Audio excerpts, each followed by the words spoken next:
Peux-tu faire confiance à Dieu pour les détails de ta vie? Beaucoup de gens répondraient « oui » à cette question. Cependant, lorsqu'ils se retrouvent dans une situation où ils doivent réellement faire confiance à Dieu, beaucoup d'entre nous ont du mal, chacun à sa manière. Certains luttent parce qu'ils n'ont pas la patience d'attendre que Dieu agisse. Nous sommes tellement habitués aux livraisons en un jour et aux services instantanés que nous avons du mal à attendre patiemment et à prier en attendant l'intervention de Dieu dans nos vies. T'es-tu déjà retrouvé dans une situation où tu ne savais pas vraiment si Dieu essayait de t'enseigner quelque chose ou s'il te punissait? As-tu déjà été poussé à genoux et prié « Seigneur, aide-moi à te faire confiance, même si je ne comprends pas cette situation. Père, aide-moi à avoir foi en toi, même si je ne comprends pas mes circonstances présentes. » La parole de Dieu dit dans Proverbes chapitre 3 versets 5 à 6. « Confie-toi en l'Éternel de tout ton cœur, et ne t'appuie pas sur ta propre intelligence. Reconnais-le dans toutes tes voies, et il aplanira tes sentiers. » Faire confiance à l'Éternel de tout son cœur, c'est avoir foi en lui-même quand on ne comprend pas. Faire confiance à Dieu, c'est s'appuyer sur lui, même lorsque c'est douloureux. Cela signifie accepter que nous n'aurons pas toujours de réponse à nos questions, mais que nous devons garder la foi, car Dieu peut et Dieu fera un chemin. Une chose qui paralyse notre foi en tant que croyants, c'est cette tendance à vouloir tout comprendre. Nous sommes des humains, des êtres limités, essayant de saisir les desseins d'un Dieu tout-puissant et omniscient. Mais nous devons arriver à un stade où nous prions pour que Dieu nous aide à ne pas nous appuyer sur notre propre compréhension, car elle est limitée et imparfaite. Même sans connaître le plan complet et tous les détails, sache que c'est Dieu qui orchestre chaque défi dans ta vie. Chaque épreuve, chaque montagne, chaque Goliath ont un but: renforcer ton caractère et affermir ta foi. C'est Dieu qui guide nos pas, à travers les bons moments comme les épreuves. Alors, au lieu de toujours prier pour des réponses, pourquoi ne pas prier pour que la volonté du Seigneur s'accomplisse dans ta vie? Dieu est fidèle, peu importe mes circonstances présentes. Il est fidèle, peu importe tes circonstances actuelles.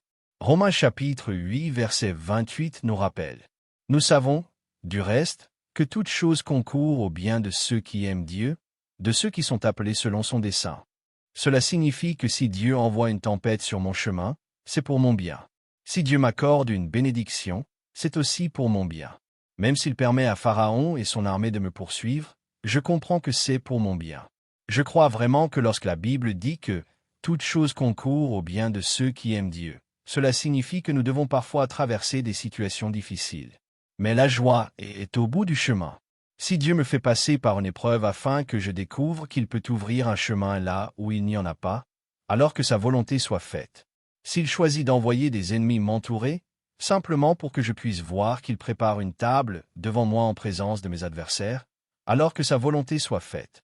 À travers chaque situation que le Seigneur permet dans notre vie, je prie pour que son dessein s'accomplisse en nous, à travers nous et pour nous. La doctrine de la providence divine nous enseigne plusieurs vérités essentielles. D'abord, Dieu se soucie des moindres détails de notre vie.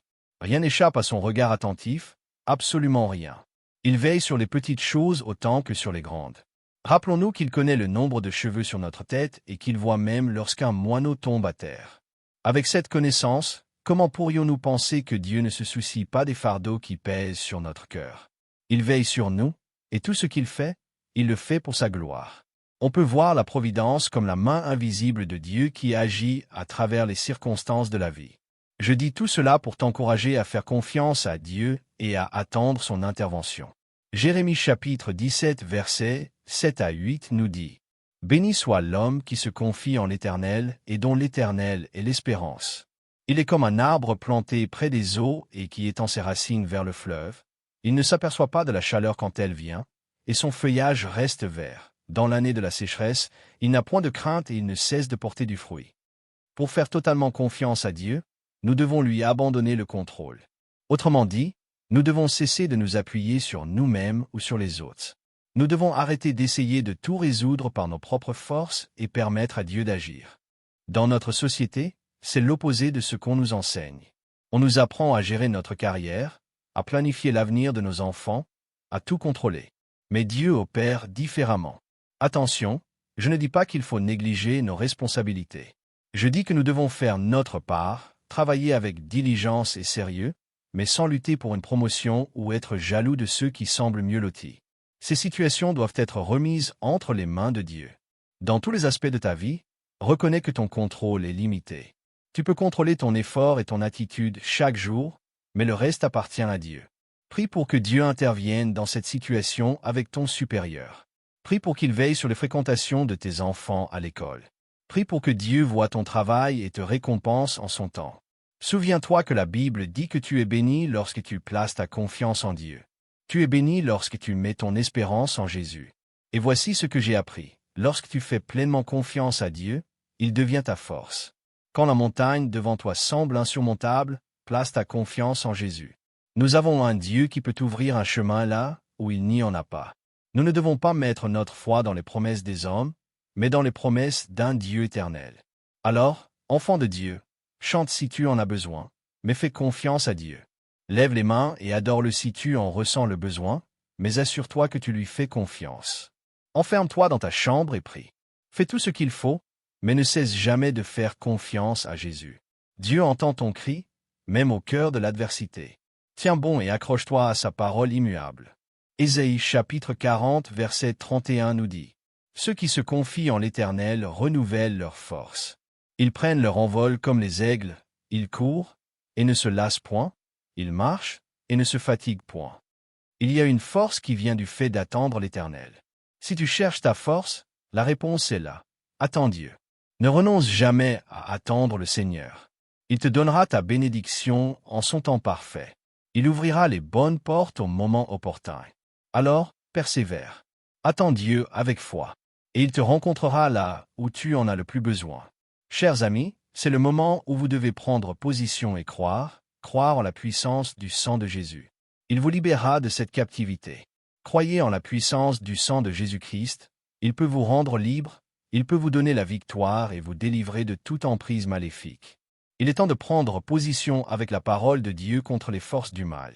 Tenez bon, tenez avec confiance, tenez dans la justice.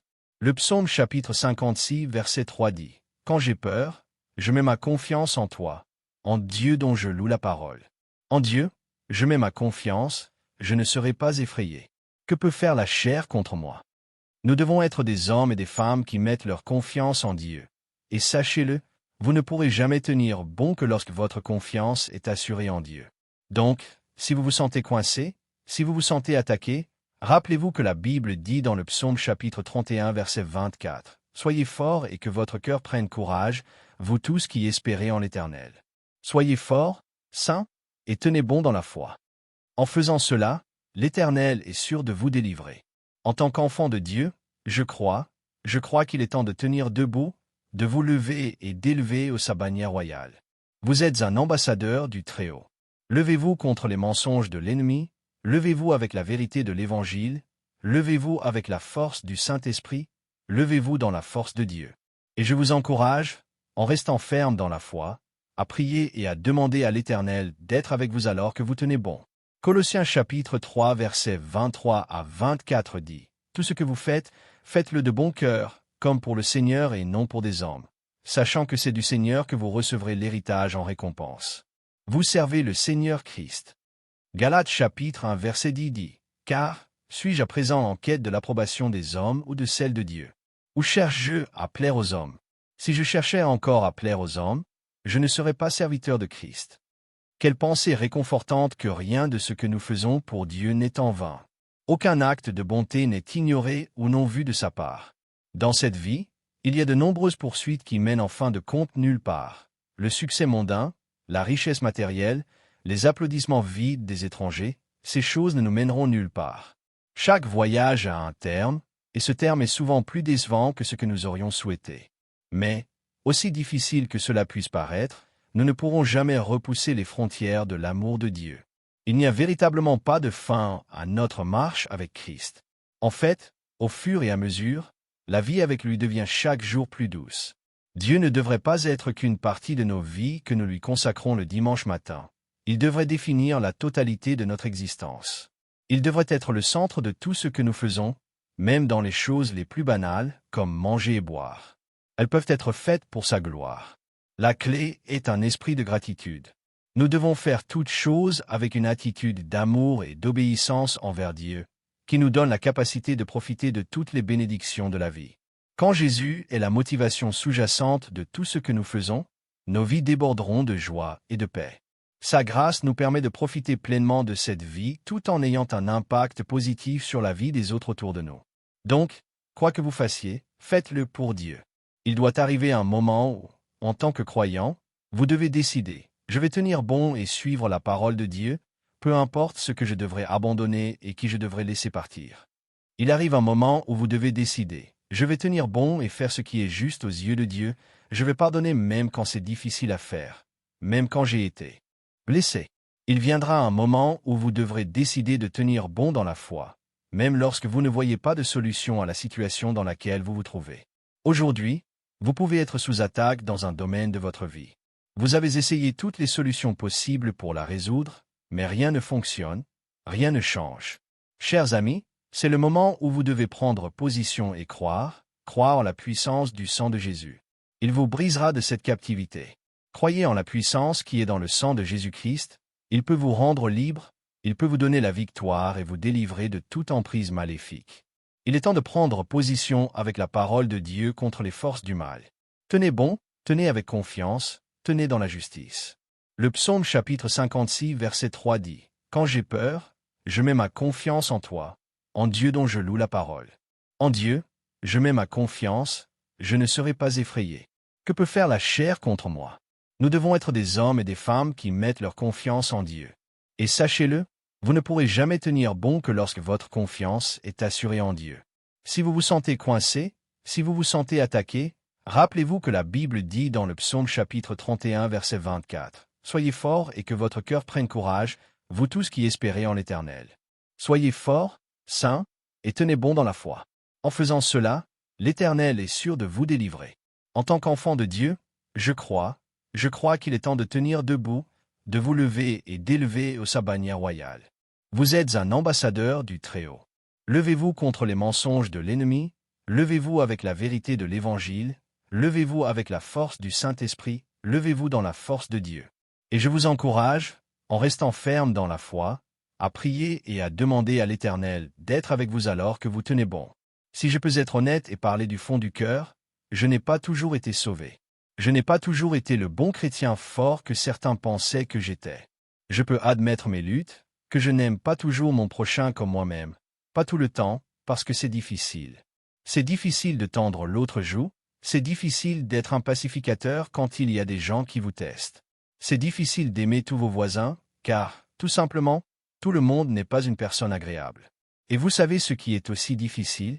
Vivre une vie centrée sur Christ dans un monde qui offre tant de distractions brillantes. Mais voici ce que je veux que vous sachiez. Ai-je trouvé difficile de vivre correctement? Oui. Ai-je eu des difficultés à trouver la discipline de prier chaque jour? Oui. Y a-t-il eu un jour où je n'ai pas ouvert ma Bible? Bien sûr. Mais voici ce que j'ai découvert en réfléchissant à ma marche avec Dieu. La raison de mes luttes, ce qui m'a causé tant de difficultés, c'est que j'ai été trop dépendant de ma propre force. J'ai essayé de faire les choses par moi-même. Mais évidemment, sans lui, il est difficile d'être en paix avec tout le monde, surtout quand ils vous font du tort. Mais si je prie pour la grâce, si je laisse le Saint-Esprit agir librement en moi, j'ai la force de laisser passer les choses. Je ne vais pas me laisser déranger par des choses futiles. Tout ne mérite pas que je m'énerve contre. Par moi-même, c'est difficile de vivre une vie centrée sur Christ dans un monde qui offre tant de distractions brillantes. Mais si je prie pour la force, si j'admets mes faiblesses, alors sa grâce est suffisante pour moi. La puissance de Dieu se manifeste dans ma faiblesse. Par moi-même, j'ai trop de limites. J'ai des émotions qui me trompent, des sentiments qui me tentent, des pensées qui obscurcissent mon jugement. C'est pourquoi vous ne devez pas essayer de compter sur votre propre puissance et votre propre force, car nous échouerons tous un jour si nous essayons de faire les choses par nous-mêmes.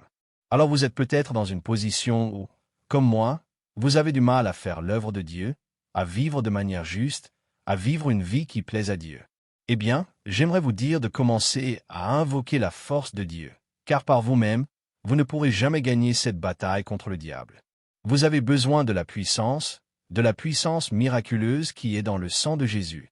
Vous avez besoin de la puissance du Saint-Esprit, car la Bible dit, vous recevrez une puissance quand le Saint-Esprit viendra sur vous. Jésus a dit cela parce qu'il savait que nous aurions du mal à affronter la vie avec notre propre force. Nous sommes limités dans notre sagesse, dans nos connaissances, c'est pourquoi nous avons besoin de la puissance et de la force qui viennent quand nous recevons le Saint-Esprit. Écoutez-moi bien. Nous pouvons et nous devons vivre selon la puissance qui est dans le nom de Jésus. Maintenant, la Bible dit dans Philippiens chapitre 2 verset 9, « C'est pourquoi Dieu l'a exalté à la plus haute place et lui a donné le nom qui est au-dessus de tout nom. » Et cela signifie pour nous que, quand c'est difficile, quand nous nous sentons faibles, c'est là que nous devons appeler la puissance qui est dans le nom de Jésus, le nom au-dessus de tous les autres noms. Si tu n'es pas encore abonné, je te recommande de t'abonner et d'activer la cloche pour ne manquer aucune vidéo.